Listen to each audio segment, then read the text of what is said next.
Friends, आज की short analysis में हम डिस्कस करेंगे कैंपस एक्टिववेयर स्टॉक के ऊपर। दोस्तों, ये स्टॉक अगर आप देखो तो जुलाई 2024 से करेक्शन के अंदर चल रहा है।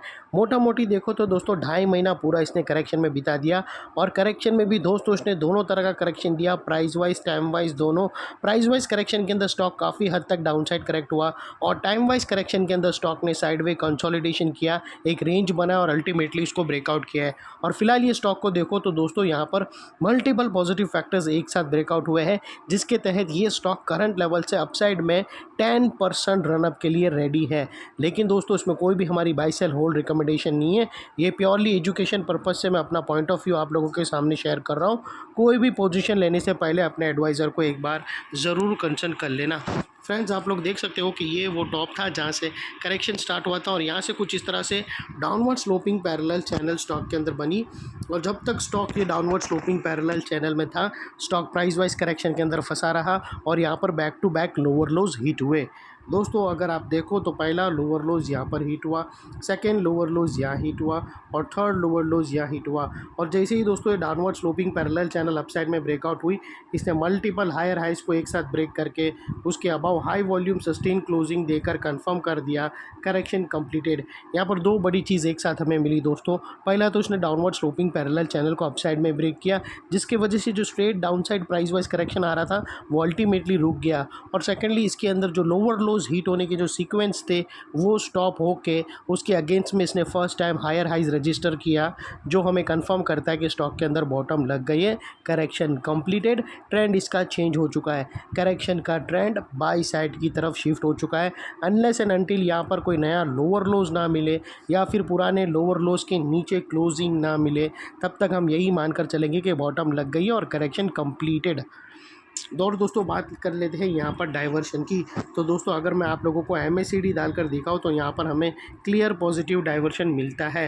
दोस्तों प्राइस एक्शन के जो लास्ट लोअर लो स्विंग है, अगर आप देखो तो वो डाउन साइड में टिल्ट हुए हैं दोस्तों, और वही MACD के ऑसिलेशन देखो तो वो अपसाइड में टिल्ट होके यहाँ से हमें ब्रेकआउट मिला है, जो एक अपसाइड मोमेंटम पंप कर सकता है स्टॉक के अंदर। और फाइनली दोस्तों बात कर लेते हैं यहाँ पर चार्ट पैटर्न की। तो दोस्तों अगर आप देखो तो यहाँ पर हमें एक ज़बरदस्त डार्वर्स बॉक्स पैटर्न ब्रेकआउट होते हुए मिलती है।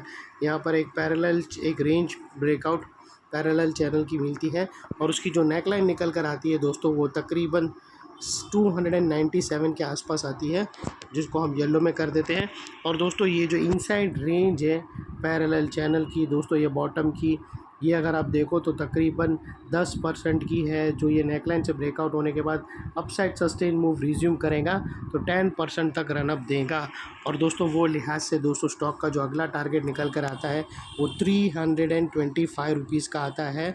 और दोस्तों एक और बात, अगर ये स्टॉक ने 325 के ऊपर क्लोजिंग दे दी एक दिन हाई वॉल्यूम के साथ, तो दोस्तों ये स्टॉक अपना नाम दर्ज कराएगा डबल धमाका स्ट्रेटजी के अंदर और फिर यहाँ से इसके जो अपसाइड के टारगेट है वो और भी बड़े रिवाइज्ड होंगे। तो ये नोट ज़रूर अपने दिमाग में रखना। अगर इसके टारगेट हिट होने के बाद अगर टारगेट हिट हुआ और वहाँ पर सेलिंग प्रेशर आए और नीचे आ गया तो मैं नहीं बोल रहा हूँ, टारगेट हिट होने के बाद नेगेटिव चार्ट पैटर्न बना दिया उसका भी मैं नहीं बोल रहा हूँ, उसके ऊपर ब्रेकआउट होकर क्लोजिंग दे दी, जैसे ही मतलब उसके ऊपर क्लोजिंग टारगेट हिट हो जाते हैं, मेरे को लोगों के मैसेज आना शुरू हो जाते हैं कि सर नया टारगेट या होल्ड करे सेल करे।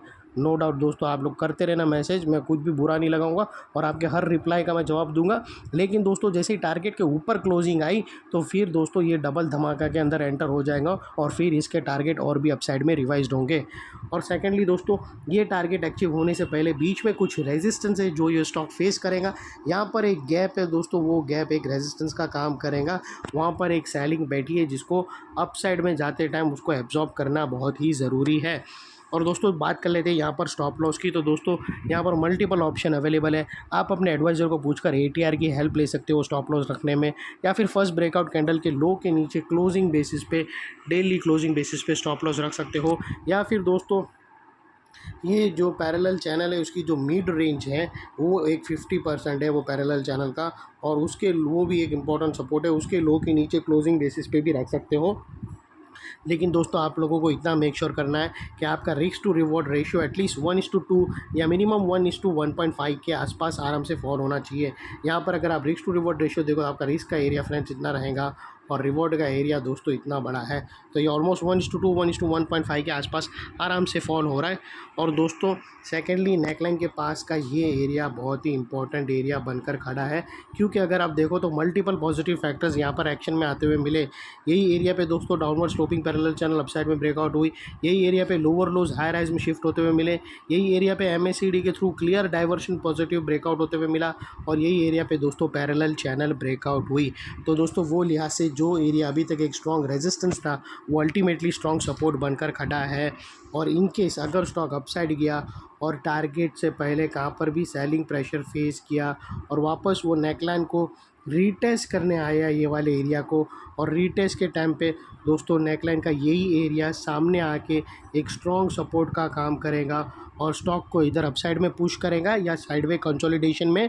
और इतने बड़े स्ट्रॉन्ग सपोर्ट के नीचे तुम्हारा स्टॉप लॉस रहना चाहिए जो आसानी से हिट ना हो, और बाय एनी चांस अगर क्लोजिंग बेसिस पे हिट भी हो जाता है तो दोस्तों नो इफ नो बट सीधा स्टॉप लॉस देकर ट्रेड को वाइंड अप कर देना चाहिए। ये थी एनालिसिस। अच्छी लगे तो प्लीज़ चैनल को लाइक शेयर सब्सक्राइब ज़रूर करते रहना फ्रेंड्स। थैंक यू, जय हिंद।